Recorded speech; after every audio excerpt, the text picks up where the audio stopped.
Namaste everyone.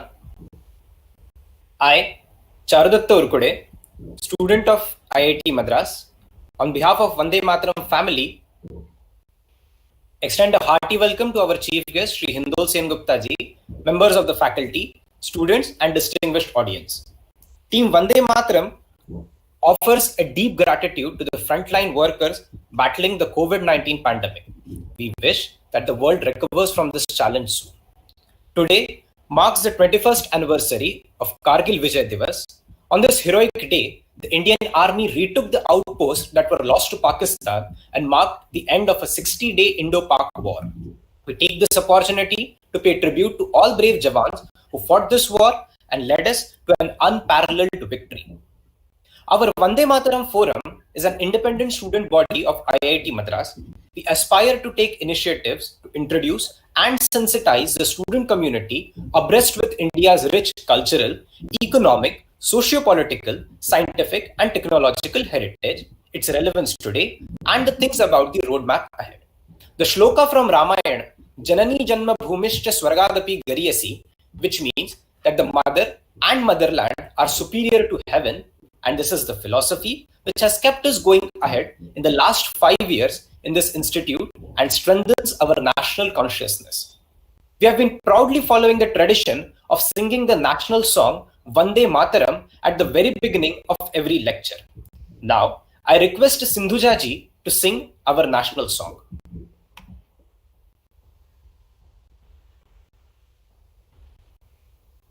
Vande Mataram, Vande Mataram, Sujalam Sufalam,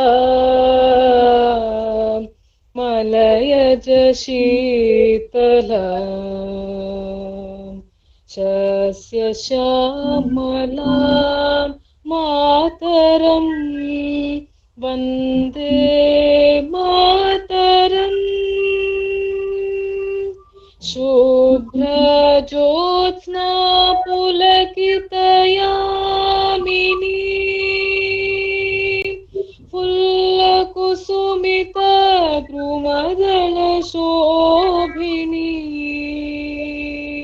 Suhasini, Sumadhura Bhashini, Sukhadam Varadam Mataram, Vande Mataram, Vande Mataram.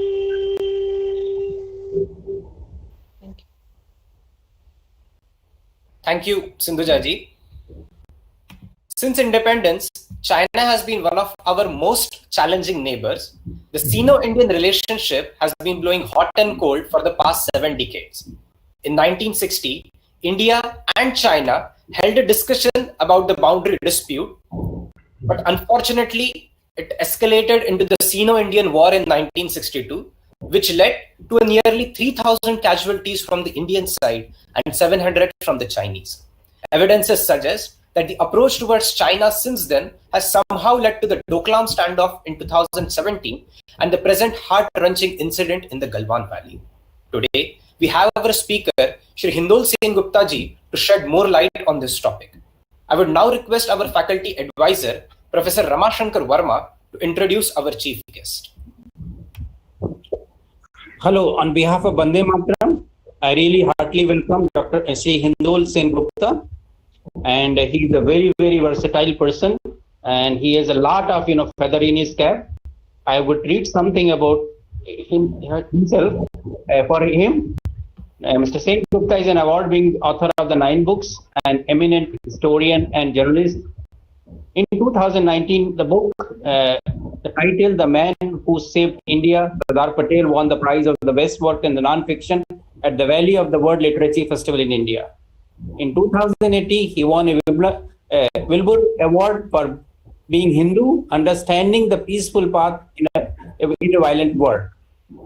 The first book on Hindus to win the prestigious prize awarded by the Religious Communicator Council of America. So this is one of the great achievement in a foreign country.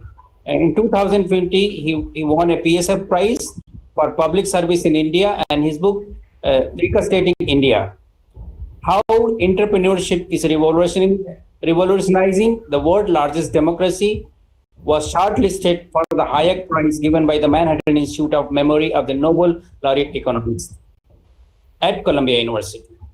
He has been a journalist of the Indian editor, Fortune magazine, Bloomberg TV, solution journalism platform called Grin. He is also alumnus of the Australia-India Youth Dialogues and was founding member of the Sweden South. Presently, he is a vice president head of the research at Invest India, the national investment promotion agency of the government of India, where he leads the team delivering economic and the foreign direct investment related research at the highest level of the government.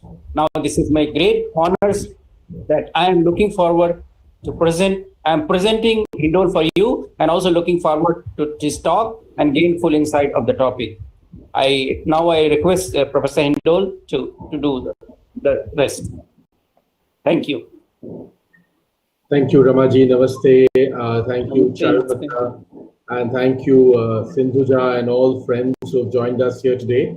I hope all of you can hear me clearly and distinctly. Yes. Can you hear me clearly and distinctly? Okay, wonderful. Thank you for inviting me to do this talk.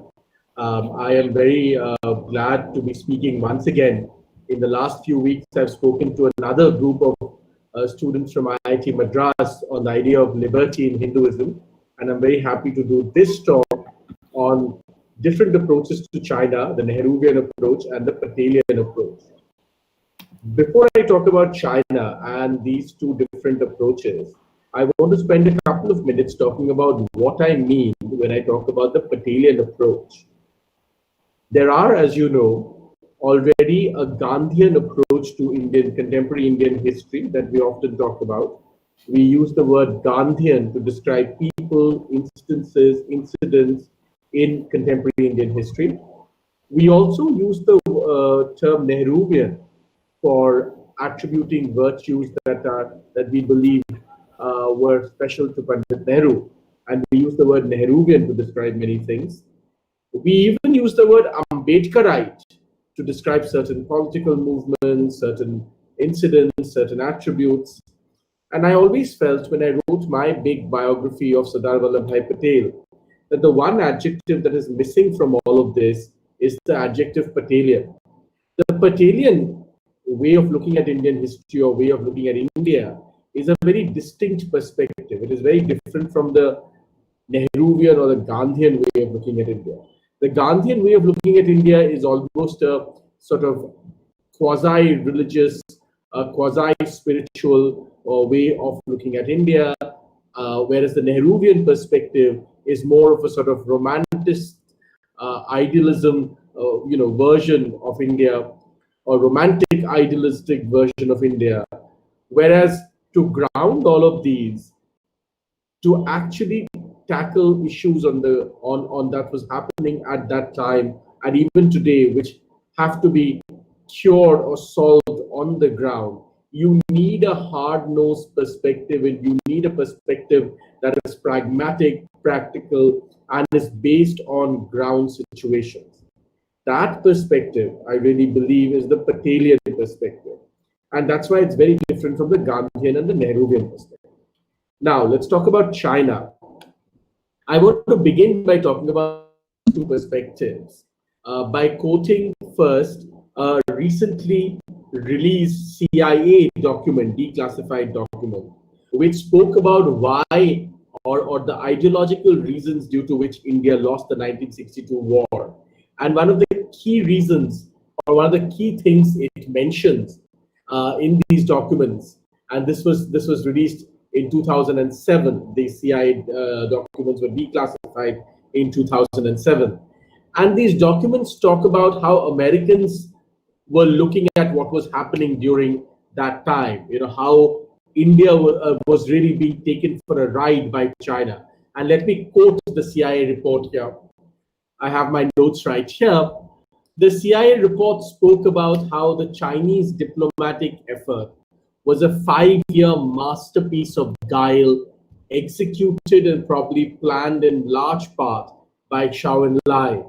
Zhou played on Nehru's Asian anti-imperialist mental attitude, his proclivity to temporize, and his sincere desire for an amicable Sino-Indian relationship. Nehru, says the CIA report, told a source, in certain circumstances, I would not have minded giving away a little bit of Ladakh, presumably the Aksai Plain, or what we today call Aksai Chin, but I do not want the Chinese to take me for a sucker. Zhou Enlai has lied to me so often that I don't feel like trusting him anymore. Indeed, the Chinese did take us for suckers, as it were, because Nehru's desire for bringing together this great Asian, confluence, if I may call it that, this coming together of major Asian powers against anti-imperialistic or for anti-imperialism, against imperialistic movements, was a great idea in principle. But was that happening on the ground with China? This is a question Nehru failed to ask. And there were many attributes, or there were many things that he did because of this great desire for bringing these Asian giants together in this great anti-imperialistic movement, including, of course, promoting the cause of China, even at the expense of India, as a permanent member of the United Nations Security Council, what was at that time called UNO. So this membership, this permanent membership of the UNO, in fact, could have come to India had Pandit Nehru not, thought that India pushing China would help bring these two Asian powers even closer together. All of this, of course, was a mistake, and Sardar Vallabhbhai Patel saw each of those mistakes. I want to now quote to you from some of the letters that Patel wrote right before his death. Patel wrote a series of letters right before his death. He died in December 1950. In the autumn of 1950, Patel wrote a series of letters warning exactly the problem that we are now faced with. What did Patel say? On 30th of November 1950, Patel, at that time Deputy Prime Minister and Minister of Home Affairs, wrote to Pandit Jawaharlal Nehru, who was, of course, Prime Minister. He said that, and let me put this in context. In this particular letter, I'm mentioning one letter here, there are several others.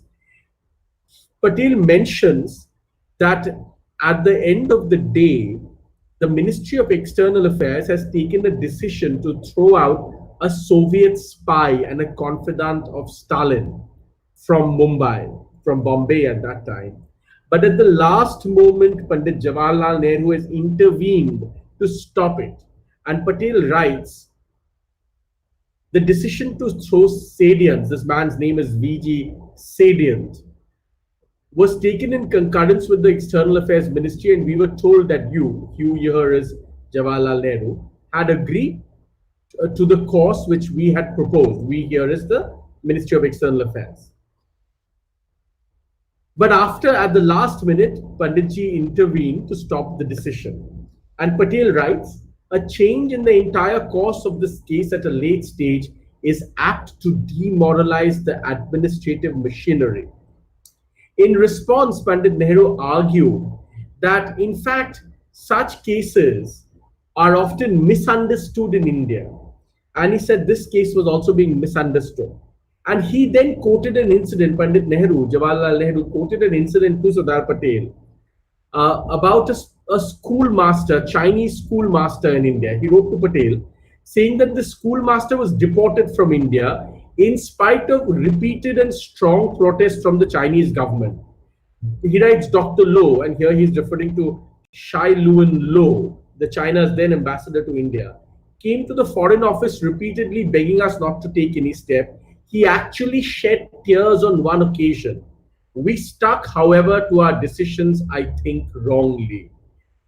Now, this is the sentimentality that is mentioned in the CIA declassified documents also. Please note that Jawaharlal Nehru here is quite worried or quite concerned that the Chinese ambassador came and shed tears so that the schoolmaster, presumably for problematic reasons, is being deported from India and should not be deported. Now, this viewpoint, this sentimentality is in stark contrast with Sardar Vallabhbhai Patel's opinion on China. On November 7, 1950, in a letter once again to Pandit Nehru, Sardar Patel wrote that the Chinese government have tried to delude us by professions of peaceful intentions. My own feeling is that at a crucial period, they managed to instill into our ambassador a false sense of confidence in their so-called desire to settle the Tibetan problem by peaceful means.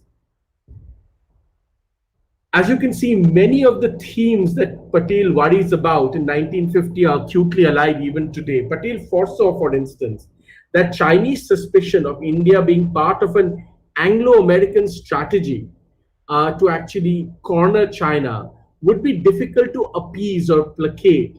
Patel wrote to Nehru, this feeling, if genuinely entertained by the Chinese in spite of your direct approaches to them, indicates that even though we regard ourselves as friends of China, the Chinese do not regard us as their friend. Patel also notes in his letters to Nehru, India's efforts to help China in the United Nations, at that time called the UNO, and laments that even though India really pushed for this, it has not resolved issues between the two countries. Patel writes to Nehru, during the last several months, we have practically been alone, mark the words carefully, alone in championing the cause of the Chinese entry into the UNO, United Nations Organization, and in securing from the Americans assurances on the question of the Formosa Islands. We have done everything we could to assuage Chinese feelings, to allay its apprehensions and to defend its legitimate claims in our discussions and correspondence with America, Britain, and the UNO. In spite of this, China is not convinced.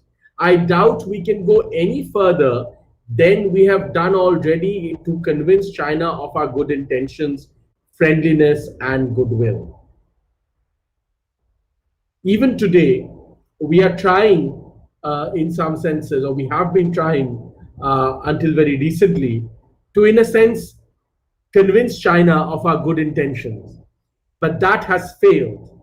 The problem, Patel wrote, was India's failure to adequately recognize that communism is no shield against imperialism and that communists are as good or as bad imperialists as any other. This is a direct quote from a letter Patel wrote to Nehru.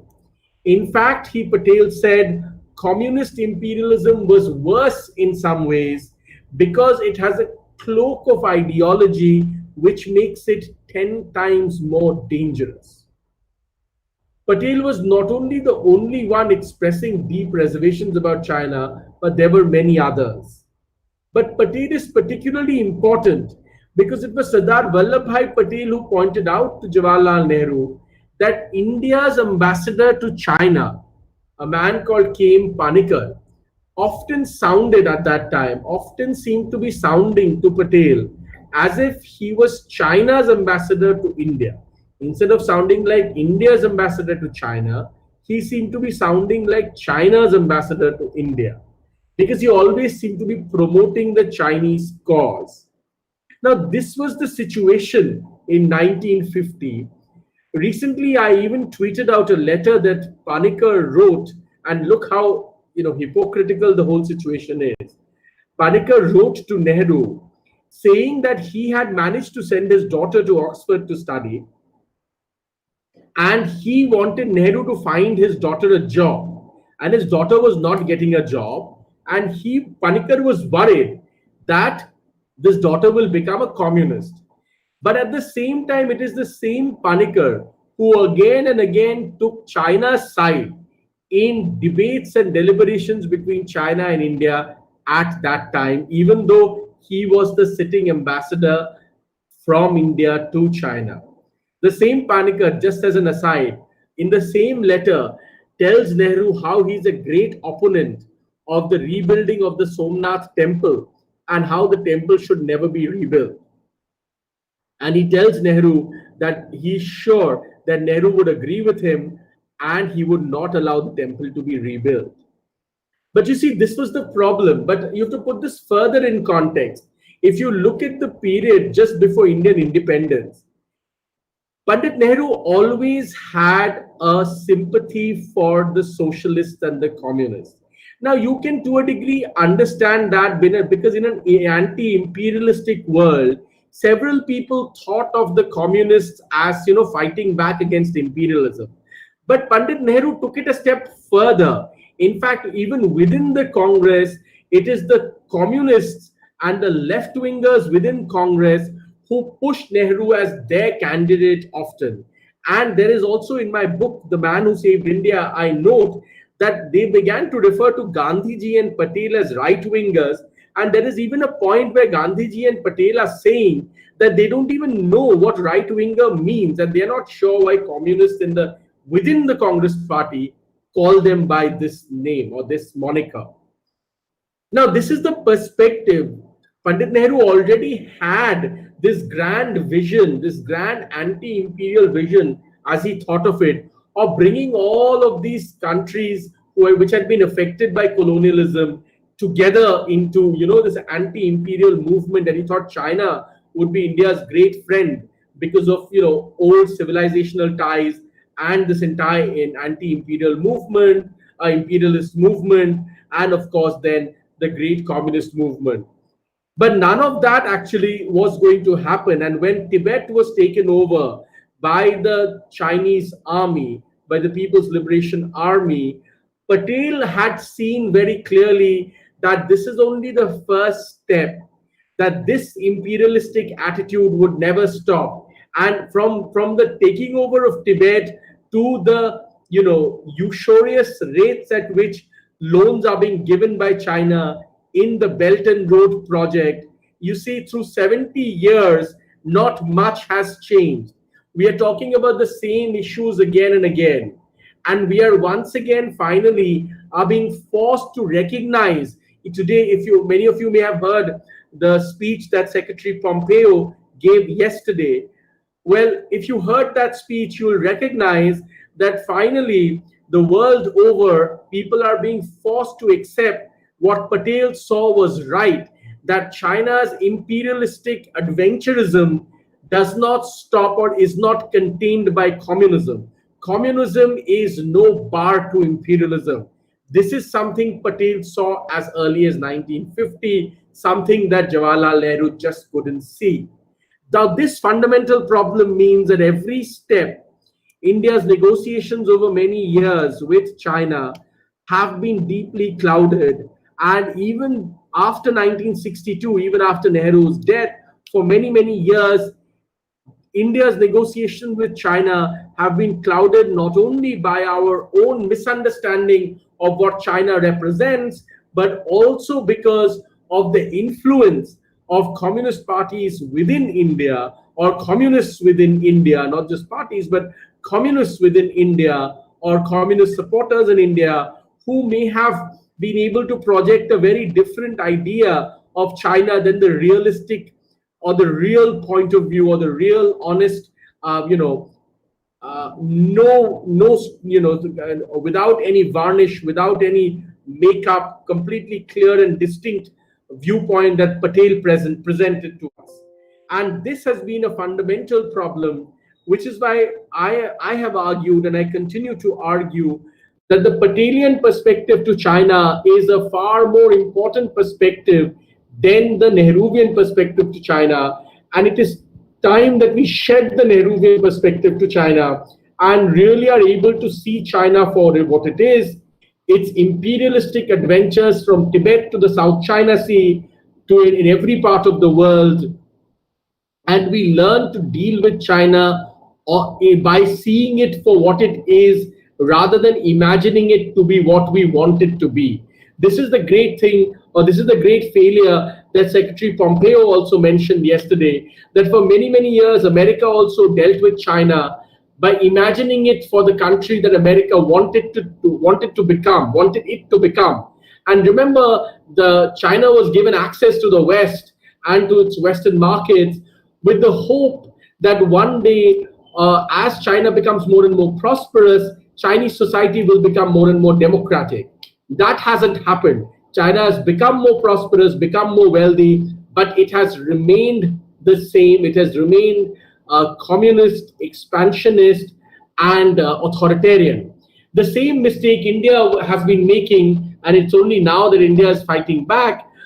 India has been making that by opening our markets, by dealing more and more with China, somehow we might be able to engage it better. Now, unless we take a clear perspective on how to deal with China, and we do a much better job than the Americans in tackling China and getting what we want from China, not just opening our markets, not just opening, our what we have to offer to Chinese companies, but we also get the benefits of this trade, for ourselves, and that's actually not happening. Many of you would know that we have a huge trade imbalance with China that has built up over many, many years, and now we're trying very hard to tackle it. Unless we bring a sort of balance in our relationship with China, many of Patel's warnings will continue to ring in our ears. We cannot be making the same Nehruvian mistakes again and again. Trade, we have to understand the way many Chinese companies, whether state-owned or otherwise, use trade not just for economic purposes, but for strategic purposes. And unless we learn to use our markets, our trading conduits, as also strategic, tools in our foreign policy making, in our strategic thinking, we will not be able to counter this. And I do believe it is the Patelian idea of India that is the best bet in teaching us how to do this. I will conclude by telling you a small story about Patel and China. In one of his last letters, Patel mentions that the Chinese influence, especially now that the communists had taken over Tibet, will continue to spread across India's northern borders and eastern borders. Patel warned that India is vulnerable in its north and northeast, and he warned that there will be tentacles of China which will impact across the board, all the way from Kashmir to all the northeastern states. That is exactly what has happened today. He warned that all the other states that India had borders with, which also had borders with China, which are India's natural areas of influence, will be impacted by China. We see exactly that happening, whether it's in Bhutan, whether it's in Nepal, it's exactly what is happening. We see that happening in monasteries in Ladakh, and now India is trying to counter it. The Prime Minister has announced a very good thing by launching a new Center for Buddhist Studies in the newly incorporated University of Ladakh. But all of these warnings was given by Patel long before our present day.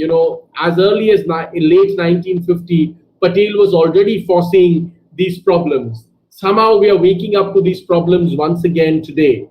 And I do think it's important to remember, whether it's in the Northeast, whether it's in Kashmir, each of Patel's warnings have come true, and all the repercussions we are facing even today. So it is time that we truly embraced the Patelian idea of China, as well as, of course, the Patelian idea of India. Thank you very much, ladies and gentlemen.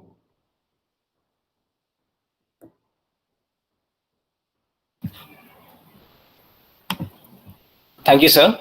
Thank you for this wonderful talk that we have, and we were very much enlightened. So before we move on to question and answer session, there is a slight announcement which I would like to make, that our Vande Mataram team, along with Awakened Indian team, have organized an essay writing contest, and for which we would now like to declare its result, if it's okay. So we would like to congratulate all the participants in penning down an article to the best of their ability. And this experience, I think, would have been surely enriching and would serve as a first encouraging endeavor towards ushering the Indic Renaissance.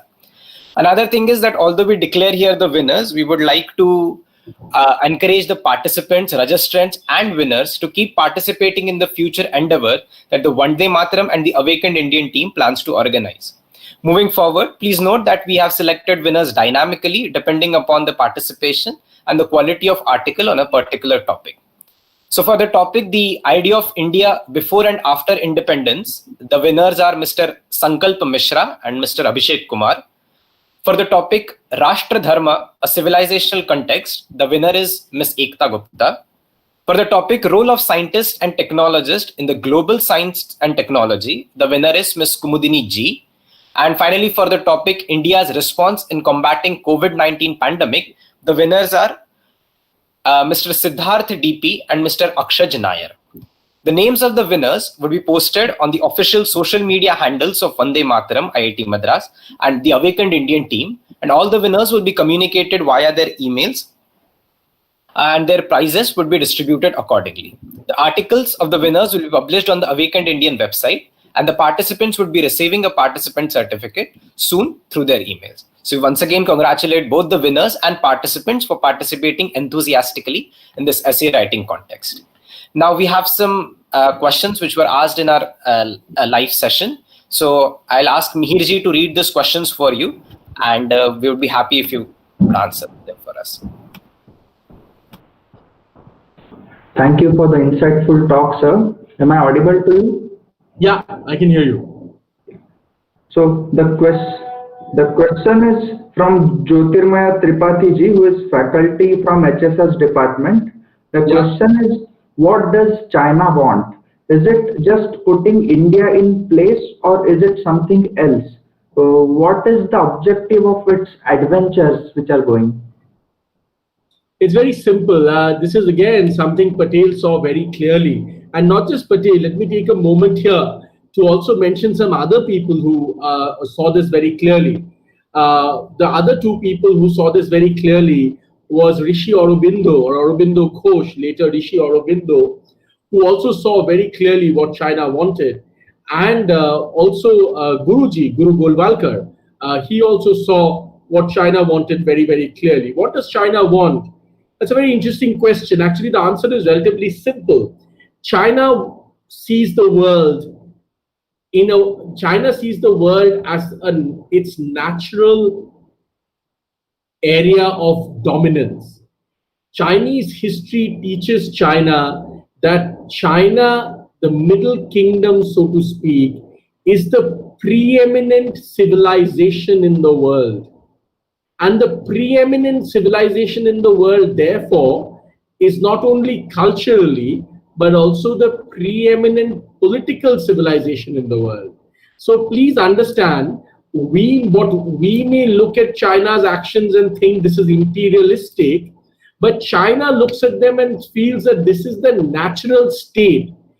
China's decline was unnatural to the Chinese. Its imperialistic nature is natural to the Chinese. That China would be in the pole position as far as the power stakes of the world go is a natural state. The Chinese way of looking at the world looks in the West and thinks these are civilizations that are far below us.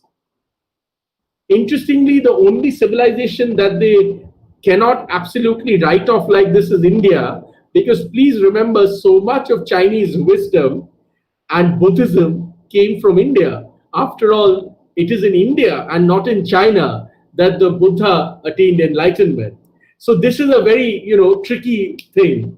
Otherwise, the Chinese want to own all of this, and the Chinese want to look. The Chinese are trying their best that the next Dalai Lama, the reincarnation of the current Dalai Lama, does not happen in any other place but mainland China. Because once that happens, if the next Dalai Lama comes from mainland China, the Chinese will then take complete control of Buddhism, because the Tibetan Buddhism will completely fall into their lap. So South Asian and Asian Buddhism, apart from Zen Buddhism, which is, of course, Japan, will be completely under Chinese control, and they will influence the narrative of Buddhism around the world. So they really don't want the next Dalai Lama to be born anywhere apart from mainland China. So as in their minds, as the preeminent civilization of the world, they are only now rising to their natural state as the number one power in the world.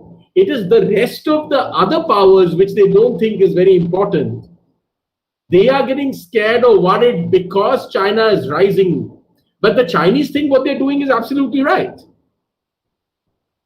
So please understand, China is not so much worried about India. Anyway, the Chinese don't have a high opinion of India. They think that the Indians, and here I must clarify that by the Chinese, I'm always referring to Chinese state authorities. Because China has nearly 1.5 billion people, it's very difficult to make any generalized statement about what the Chinese people think. That would be a mistake.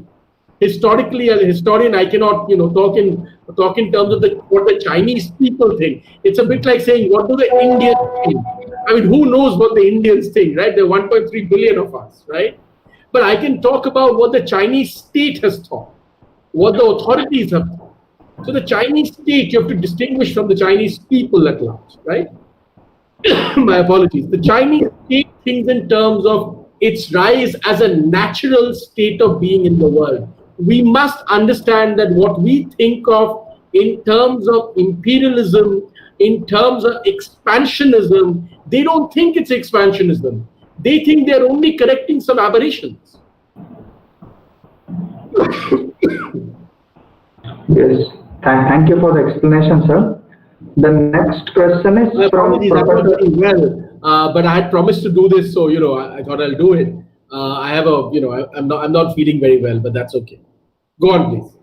Yeah. So the next question. Yeah. The next question is by Professor Sachin Gunthe. Yeah. When Nehru took these decisions, what was the reaction of his contemporaries? Did not anyone realize these decisions are not in the best interest of our country? That's a very interesting question. You see, once Sardar Patel died, there was really nobody of any stature to really counter the decisions of Pandit Nehru. The only last person who could have countered Pandit Nehru was Sardar Patel. But because Patel died as early as 1950, after he died, Nehru had a clean sweep for more than a decade, where there was nobody to counter. Nehru's stock again began to fall only after the 1962 war was lost. That's when the challenges to Nehru really began to appear again.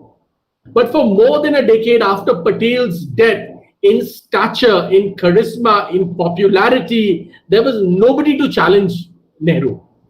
So he had a clean sweep. And as long as Patel was alive, as you can see, Patel was questioning some decisions. But once he died, there was nobody to challenge Nehru. Okay, thank you for the explanation, sir. The next question is, considering current situation in China, now shifted being a communist nation or a dictatorship nation, can world overcome this situation? I think there is consensus building around the world that the status quo of the last 30, 40 years cannot happen again. Now, one thing we have to, as this consensus is building, one thing we have to be careful about, we have to see what happens in America after November. If the Trump administration falls, we have to see what the Biden administration will really decide.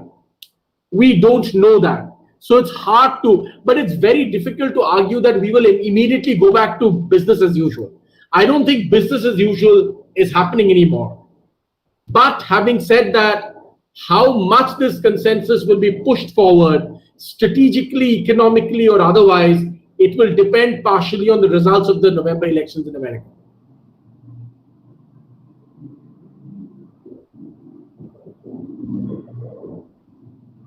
Okay, sir. So we are to the last question. The question is by Kishore. Whether the attitude of Nepal towards India will change under the leadership of Sharma Oil? Repeat that again. I couldn't understand the second part of the sentence. Whether the attitude of Nepal towards India will change under the leadership of Sharma Oil? Will it change? It's hard to say. But look, India is going through a phase where it is, in a sense, because of the Chinese influence in many of these countries, India is reworking its relationship with each of its neighbors, right?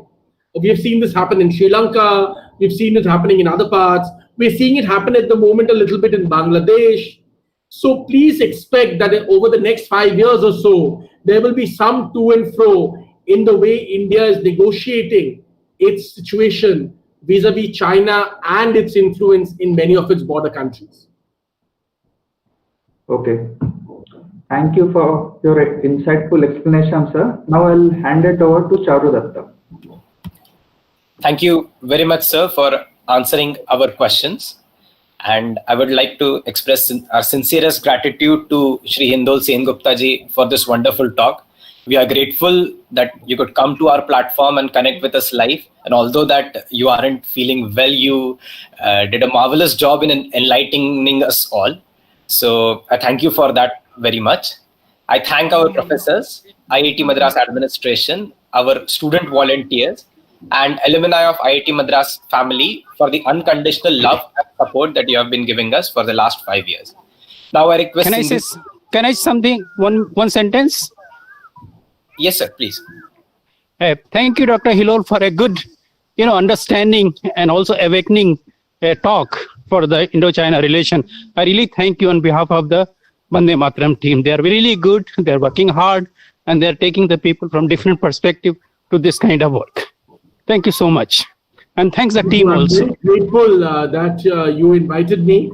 Wonderful again and again to come on IIT Madras, platforms.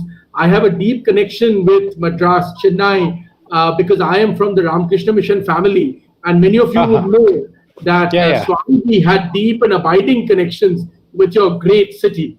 So I have a lot of... Also, I'm a big fan of the dhotis of Rati Silk, which I buy.